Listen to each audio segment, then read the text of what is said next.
ముఖ్యమంత్రి నారా చంద్రబాబు నాయుడు 5 సంతకాలతో ఇచ్చిన మాట నిలబెట్టుకున్నారని అన్నారు మంత్రి నిమ్మల రామానాయుడు. 16,307 పోస్టుల భర్తీ కోసం మెగా డిఎస్సీపై తొలి సంతకం చేశారన్నారు. పెన్షన్ల విషయంలో జగన్ ఎన్నో అబద్ధాలు చెప్పారన్నారు.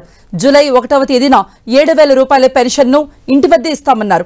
అలాగే ప్రజల ఆస్తులు కొలగొట్టే ల్యాండ్ టైటిలింగ్ యాక్ట్ రద్దు చేశామన్నారు నిమ్మల.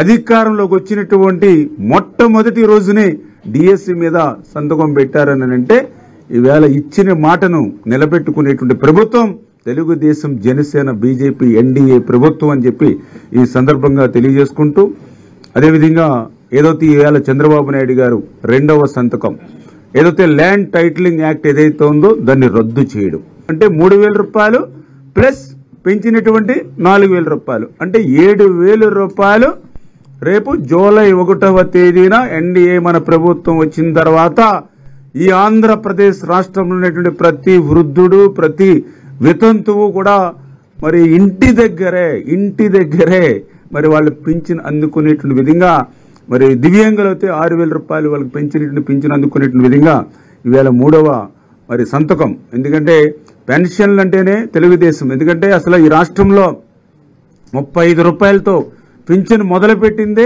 అన్న నందమూరి తారక రామారావు గారు.